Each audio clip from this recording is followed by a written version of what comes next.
Before we get into today's show, let me tell you about the latest deal from Mike Lindell, MyPillow. Once again, the big box stores have canceled their orders simply because they don't agree with Mike Lindell's politics. They don't like it because he supports President Trump. Well, he's going to pass that savings on to you. No more middleman. And boy, does he have some great deals on the Giza Dream sheets and the Percal bed sheets. Listen to this. Giza Dream queen size, normally $139.98. Your wholesale price, $69.99 when you use promo code Joey. King size, only $79.99. The Percal queen size, normally $89.98. Your wholesale price, $29.98 when you use promo code Joey. Just call 1-800-893-4059 or go to mypillow.com. Always use promo code Joey. Free shipping options available. This allotment's not going to last very long. When they're gone, they're gone. mypillow.com. Promo code Joey. Thanks for joining me in the PhD Weight Loss and Nutrition Studios. To lose weight for the last time, visit myphdweightloss.com. Welcome in, and boy, am I glad it is Friday for a lot of reasons. Maybe it's time to get into the weekend, calm down, let tempers calm, and get our heads back around a common goal, and that is making America great again. Where do you start on a day like today? Bet you can't guess what today's topic is going to be, can you? The problem is, where do you start on a story like the one that we've seen unfold in the past 48 hours or so between President Donald Trump and Elon Musk, this billionaire's feud? Well, we have a lot of details for you, a lot to talk about, and of course, I'd love to hear from you as well. You can email me, you can text me, you can leave me a message on the MyPillow message line, 864-477-JOEY, 864-477-5639. A Guatemalan man who was deported to Mexico despite stating that he feared being persecuted there was flown back to the United States yesterday after a judge ordered the Trump administration to facilitate his return. He is the first to be returned. We have the details on that. And with all the drama in Washington, bad news has made its way to the Palmetto State. A battery cell maker is pausing work on its manufacturing plant under construction in the Petey area of South Carolina, delaying its pledge of 1,600 new jobs for South Carolinians. It's going to be a busy one, folks, a busy one. I told you we'd be back. And ye shall know the truth, and the truth shall make you free. It's Joey Hudson. I wanted to name it the Joey Hudson bill, but, you know, they don't allow you to put names on bills, but I wanted to call it the Joey Hudson bill because I know that one's been near and dear to you for a number of years. That's how it's done. Let your voice be heard. And the truth shall set you free. Here's Joey Hudson. So where do you start, really? I mean, how did this relationship between two billionaires, two men with very strong opinions, two leaders, go south so fast? What started as a cozy friendship between a billionaire tech mogul and a billionaire ex-president has gone off the rails in a spectacular real-time meltdown. Obviously, I'm talking about Elon Musk and Donald Trump. And it appears they're officially at war. Or are they? Let me set the stage. It was not a good day for Elon Musk. Tesla stock was falling like a rocket out of the space. SpaceX is getting dragged into political drama, just like Tesla got dragged into political drama. Musk is out there accusing Donald Trump of being in the Epstein files. So, yeah, it escalated pretty quickly. It all started, believe it or not, of course, over Trump's so-called one big, beautiful bill, a sweeping GOP tax cut and spending plan that President Trump has been promoting as his post-election victory lap. He called it the biggest tax cuts in history, like he's handing out free money. But Elon Musk, he's not buying it. Elon Musk says it is a disgusting abomination. Musk went nuclear on social media this week, accusing Congress of loading it with wasteful pork and exploding the deficit. And let's be clear, Musk is not some random keyboard warrior here. He was until recently the head of Trump's own Department of Government Efficiency, DOGE, as we all became so very fond of. So yes, it's a government-sanctioned position that he was able to spend 130 days on. But now, Musk is back in the private sector, and instead of quietly building rockets and cars, he's lighting political fires. on his platform X, he unloaded saying that he can't stand it anymore, blasting the bill as reckless, as corrupt, and loaded with giveaways. And here's where it gets interesting.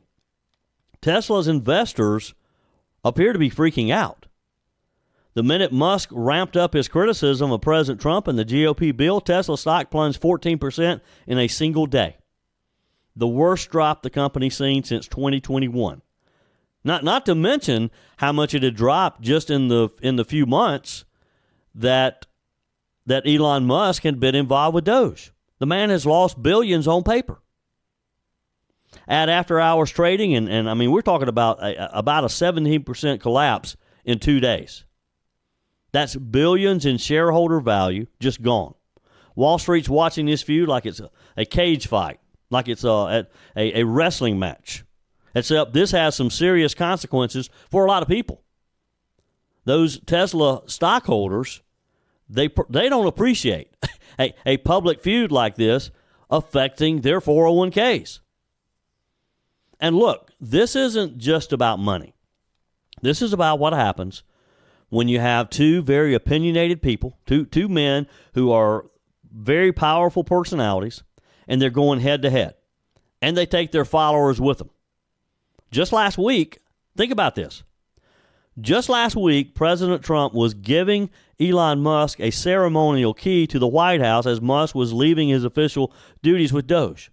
Elon gave an incredible service, nobody like him, and he had to go through the slings and the arrows, which is a shame because he's an incredible patriot. The good news is that 90% of the country knows that, and they appreciate it, and they really appreciate what he did. And I gave him a little special something we have here. Thank you. A very special that I give to very special people. I have given it to some, but it goes to very special people, and I thought I'd give it to Elon as a presentation from our country. Thank you. Thank you, Elon. Thank you. Take care of yourself. Thank you. I think the DOGE team is doing an incredible job. They're going to continue doing an incredible job, and I'll continue to be visiting here and be a friend and advisor to the president. And I look forward to times being back in this amazing room. So how do you go from that to where they are now? Look, President Trump didn't take Musk's comments lying down. He was silent for a period of time, but he came back swinging during a press conference when with German Chancellor in the room. By the way, don't you know that what's his name, Friedrich Merz? Don't you know he's thinking, what have I put myself in the middle of here? Trump said, though, in the news conference in the Oval Office, that he's very disappointed in Musk, accusing him of turning on the GOP after everything that they've done with him. And then he dropped the hammer. Trump threatened to cut all government contracts and subsidies for Musk's companies. We're talking Tesla, SpaceX, Starlink, all of it. He said it's the easiest way to save billions in the budget. Just casually nuking one of the biggest government contractors in the space sector like it's a line item. Musk fired back with a post that said, without me, Trump would have lost the election. Dems would control the House. The Senate would be 51-49. Basically, he pulled a full-on I made you to the president. But that was nothing compared to what he followed up with. He then came with a kill shot. Musk wrote, and I quote, "Time to drop the really big bomb. Trump is in the Epstein files. That's the real reason they haven't been made public. Have a nice day, DJT." Wow. Now let's be clear. There is zero public evidence backing that claim. It's a scorched earth tactic. It stunned both sides of the aisle. You had U.S. senators being interviewed yesterday while this was going on, shaking their heads, thinking, how did we get here? But it also showed that this feud is not just about taxes or spending.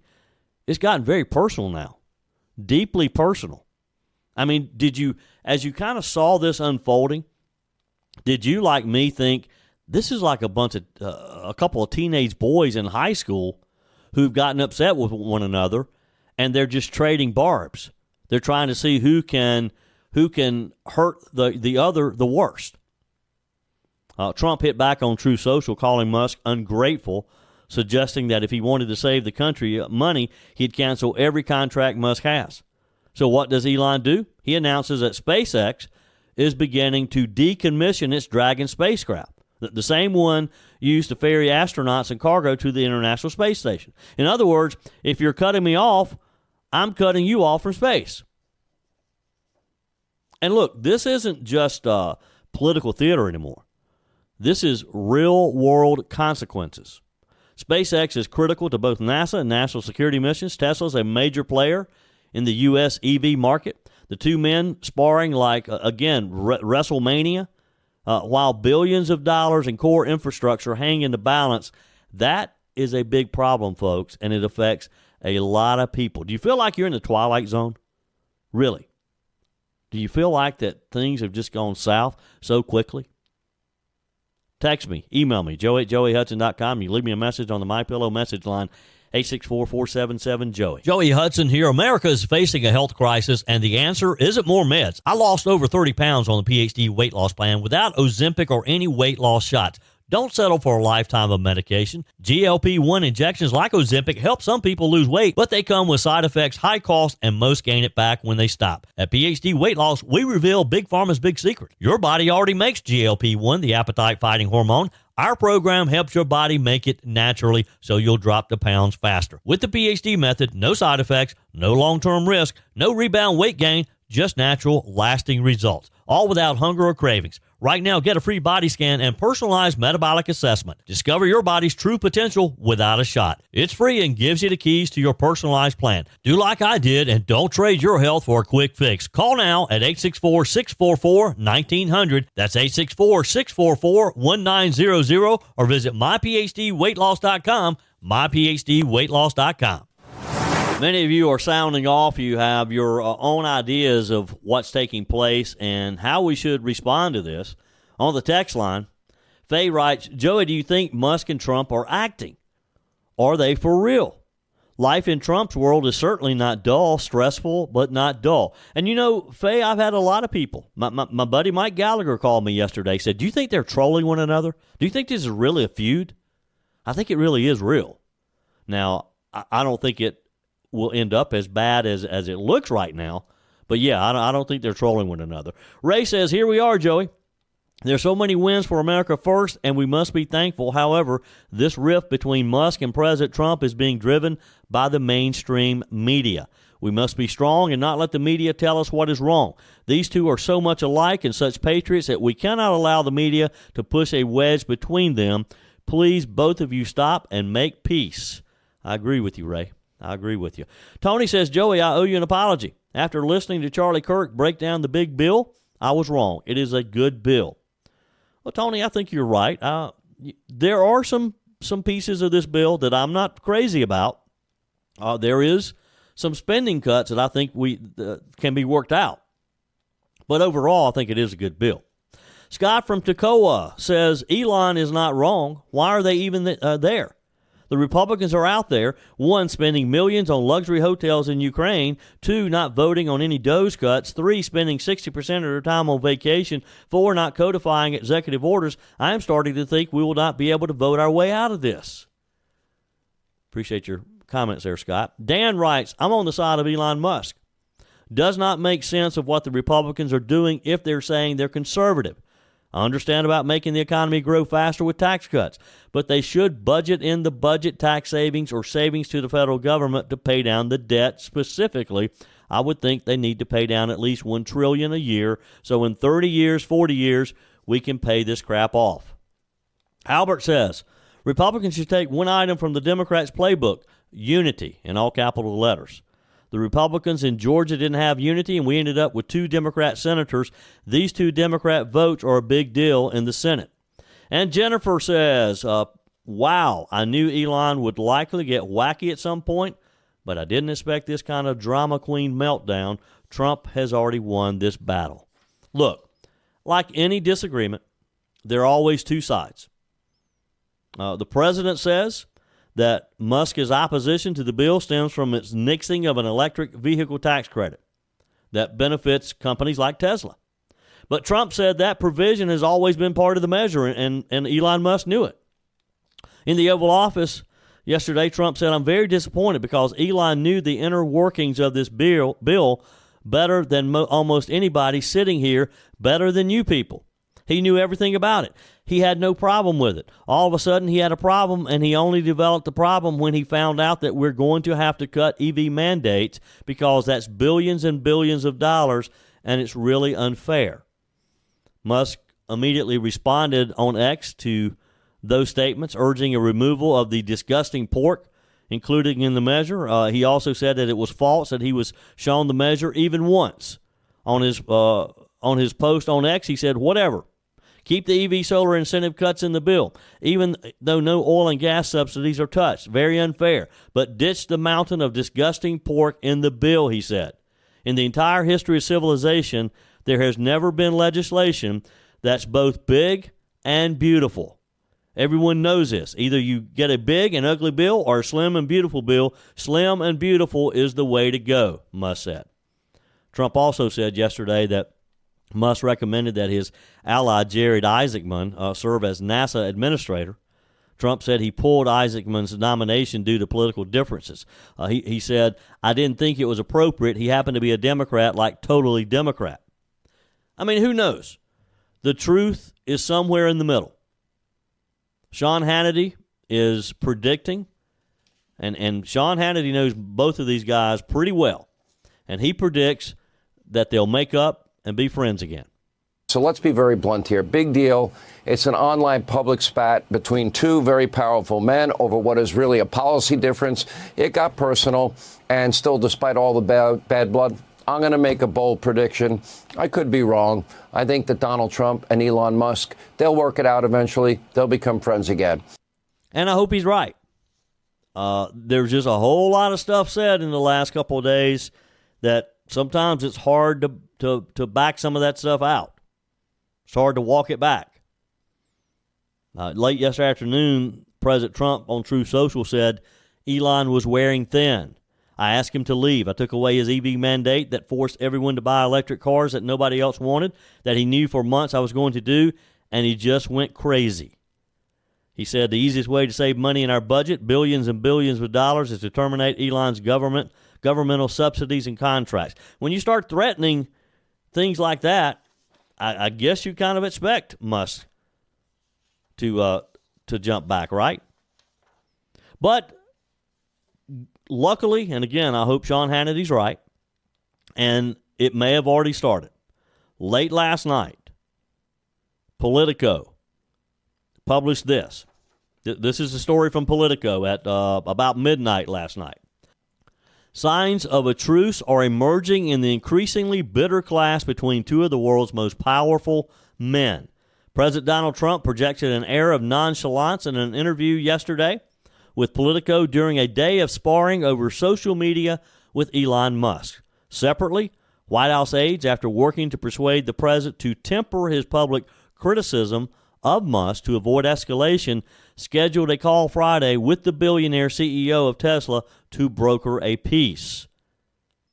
During the interview with Politico, Trump said, "Oh, it's okay."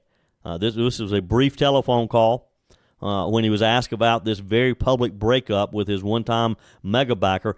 He said, "It's going to be very well, never done better." So maybe this is the first signs that there's already a truce in the works. We'll see. Your comments are welcome on the Furman Ford text line, 864-477-JOEY. That's 864-477-5639. Emails always welcome, joey@joeyhudson.com. Speaking of the Furman Ford text line, it's never been more important to support locally run businesses owned by people who actually live here in the upstate. Let me take a minute to talk with you about our friends at Furman Ford. If you're looking for a new vehicle, maybe a great pre-owned vehicle, one you can trust, or maybe you're looking to order that special vehicle. Either way, if you want a new one, a brand new one, or a pre-owned that you can trust, the folks at Furman Ford, they're there to help you. Their name is on the sign because their name is on the line, because every single transaction is important to them. Jim Furman, Matthew Furman. They do business the right way. When you stop by, when you give them a call, or maybe when you just send them a quick email, you're always going to have access to a member of the Furman Ford family. And by the way, they also offer great service, and you're not going to have to wait weeks and weeks to get it done. And you do not have had to purchase your vehicle at Furman Ford. Doesn't even have to be a Ford. They service all makes and models. Visit my friends at Furman Ford online at FurmanFord.com, FurmanFord.com. Had a great time last night. The Fellowship of Christian Athletes is just a wonderful organization. They do a lot of great things. And it's not just high school sports. They have a big presence in college sports, and especially so at Clemson University. Now, for those of you who have listened to me for any period of time, you know that I am a South Carolina Gamecock fan. My sweet wife her blood runs orange. She loves Clemson, grew up in Clemson. And quite honestly, I like Clemson too. Clemson is a great school. I've probably been to more Clemson football games than I have been South Carolina games, particularly in recent years. And I always pull for and support Clemson, except that last game of the year when they're playing against my Gamecocks. But I have really grown to respect Dabo Swinney and what he is doing at Clemson, because it's beyond just football. And I sat there at Dabo's home last night. Each year, he opens his home, he and his sweet wife, Kathleen, to people to come and hear about what the Fellowship of Christian Athletes are doing on the Clemson campus. It's a fundraiser because Dabo and the Clemson sports program, they allow FCA to be on campus, and they have a big presence there, not just football, but all sports. But it's all privately funded. And Dabo and his wife, they do this fundraiser every year. And it's just a great group of people, and I love going. Dabo has a beautiful home, but the program consists of they choose several of the players. Last night it was Cade Klubnik. It was one of I guess it's Will Sweeney, Dabo's youngest son, and a couple of new guys that I really didn't know. But it's just so inspiring and moving to hear these young men talk about the role that their faith plays in their lives, their personal lives, and in their football life. And this is encouraged. So again, the program was there were, I think, 5 players, and my friend Jane Robelo from WYFF, she just asked some questions. And it's just a sort of a forum type thing. And to watch those young men talk about their faith and how important it is, particularly in today's world, that they're so public about their life's journey with Christ. It's inspiring and it's encouraging to know that there are young men like that who it'd be very easy for them not to be involved. But these are leaders on the Clemson football team who love to talk about Jesus. And I tell you, it was a great evening. I always enjoyed. If you have a chance to support Fellowship of Christian Athletes, let me encourage you to do so. Go to their website and make a donation. Peg and I certainly support them as well.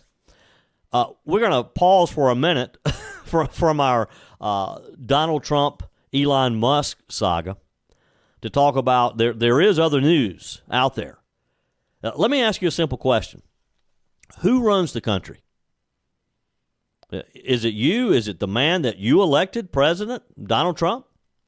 Or is it a bunch of unelected activist judges who've decided that they get to dictate immigration policy from a bench in Boston?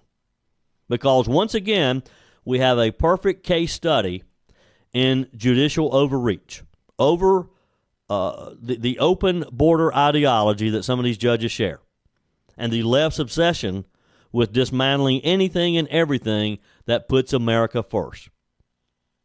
This week, a federal judge, Brian Murphy in Boston, ordered the Trump administration to fly back into the United States a Guatemalan national who had been deported under proper enforcement protocols. Now, you might think, well, if the guy was deported by mistake, that sounds like a rare exception, right? Well, that's what the media wants you to believe. They dress it up in sympathetic packaging, just like they always do. But the reality is more sinister.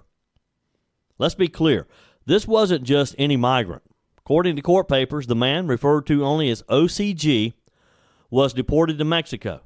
And now he's back. Why? Because the left's lawyers and the activist judges in their pocket are working overtime to undo every inch of progress that President Trump has made in securing our border. We're now in an upside-down world where a judge can override ICE, a judge can override the DHS to fly someone who had already admitted he was in Mexico back into the United States. Now, let me read to you what the judge said. He said the administration's claim that this OCG didn't fear going to Mexico was based on erroneous information. Well, gee, Judge, if you're so sure of that, why don't you get down to the border and start screening the tens of thousands of people who are trying to get into our country? Fortunately, Donald Trump has put a stop to it. And we're down to a very few who are actually successful in getting into our country now. Thank goodness. This guy, he's not even a Mexican national. He's from Guatemala. So why are we flying him from Mexico to the United States? Well, this judge wants to be compassionate. He wants to give this guy every opportunity to state his case. Now, I don't know that the guy even is arguing with the fact that he was here illegally. He's just arguing with the fact that he was very inconveniently rushed out of the country pretty quickly. The radical left, through the judiciary, again, is doing everything it can to re-implement catch and release, to cripple ICE, to sabotage the president's deportation agenda, and to erase our national borders with the stroke of a pen. And here's the real problem. This individual, we're told, is a gay man who feared persecution in Guatemala. He fled in 2024. That's what his lawyers say. And you know what? I don't doubt bad things happen in Guatemala. But does that automatically entitle someone to stay in our country, in our neighborhood, to be supported by our tax dollars? We can't save the whole world, folks. No way can we. This is America. Our leaders are supposed to work for the American people first, not turn us into a dumping ground for every crisis the world throws up and brings to our doorstep. And now we're flying people back in, people who ICE and DHS said should not be here, and they sent them back home. I mean, this is a dangerous precedent that the judge just set. You don't like deportation? Well, lawyer up. Claim trauma. You get a first-class flight back to LAX, courtesy of the American taxpayer. Let me ask you this. How many Americans get this kind of treatment when government screws up? Where's the judge ordering the IRS to fly a wrong small business owner to Washington for a do-over? Where's the judge ordering a return flight and a full apology when our veterans get booted from their VA appointments? But when it comes to foreign nationals, the red carpet is rolled out. Got to do everything right. Got to take care of them. It gets worse. Tricia McLaughlin, spokesperson for the Department of Homeland Security, called this judge what he is, an activist. She said, I'll quote, the ruling gave OCG, I don't know who OCG is, that's how he's being identified, an opportunity to prove why he should be granted asylum to a country he has no past connection to. This man has no connection to the United States. He entered through Mexico illegally. He was not detained abroad. He voluntarily returned to Guatemala after facing detention in Mexico, and now he's coming back to the U.S. courtesy of this judge. I mean, what kind of system is this? Oh, and by the way, this isn't an isolated case. Another man, Kilmar Abrigo Garcia, remember that name? Who was deported to El Salvador despite a stay of removal, remains trapped there because of administrative delay. So we have two cases, both used by the left to bludgeon the Trump administration. But what's the real agenda here? It's simple. The left wants to flood the courts with class action suits to block deportation permanently. This judge issued an injunction banning the government from deporting migrants to countries other than their own without a hearing on safety concerns. How many loopholes does that open up? Endless. You can't deport them to Mexico. You can't send them back to Guatemala if they say they're gay. You can't send them back to El Salvador because they claim threats. You can't send them to South Sudan even if they're not from there because now a judge says that's not safe either. Wow. Wow. Well, I got news for you, folks. If every country becomes unsafe, then our immigration policy is over, period. We're going to be flooded with these illegals. This is how they do it, not with legislation, not with elections, but with lawsuits, with loopholes and left-wing judges in robes acting as social justice warriors. That's exactly what this guy is a social justice warrior. And here's where I'm going to call out the GOP establishment. Where are you? Why aren't you on the House floor tonight demanding that Congress rein in the judiciary? Why aren't you holding hearings on the judge's order? Because if we don't fix this now, we're going to be importing legal chaos for years to come. As I mentioned earlier in the show, this rift between Elon Musk and Donald Trump, it's more than just two men who are having a disagreement. Two very powerful, very rich men who are at odds with one another. Because it's affecting a lot of people. It's affecting you and me, maybe in ways that we don't know. The drama in Washington is causing some bad news in South Carolina, for example. Governor McMaster yesterday says that the uncertainty in Washington, and not just this rift between Donald Trump and Elon Musk, but just some of the things that the left and the mainstream media have been attacking the Trump administration on tariffs, for example. So McMaster says that this uncertainty in Washington is the cause of a battery cell maker pausing work on its manufacturing plant under construction in the PD, delaying its pledge of 1,600 new jobs for South Carolinians. This company, with a lot of fanfare, a few years ago, made the announcement. It's Envision Automotive Energy Supply Company. They announced a few years ago this huge battery plant that they're going to build. They announced a work stoppage yesterday, 2 years after breaking ground on the facility near Florence. The spokesperson, Brad Grantham, in a statement said, AESC has informed the state of South Carolina and our local partners that due to policy and market uncertainty, we are pausing construction at our South Carolina facility at this time. We anticipate being able to resume construction once circumstances stabilize. Now, the Japanese headquartered firm has already invested more than $1 billion into their Florence facility. He said the company fully intends to meet our commitments to invest $1.6 billion and create 1,600 jobs in the coming years. He did not indicate, though, what the new timeline might be. The company declined to provide any further comment. Now, maybe, just maybe, a couple of years ago when they made this big announcement, that was when the Biden administration was working towards making you and me buy an electric vehicle in the next 10 years or so. Maybe they got a little ahead of themselves. I don't know.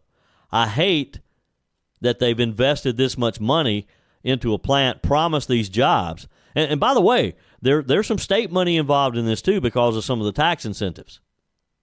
Now, Governor Henry McMaster, while speaking to reporters, pointed to the uncertainty in Washington as a reason, but he also said not to panic. He said, we hate to see it happen, but a pause is okay, noting that a temporary suspension last week at Volvo's Low Country plant as well. McMaster, of course, is an early supporter of President Donald Trump. He's a staunch supporter.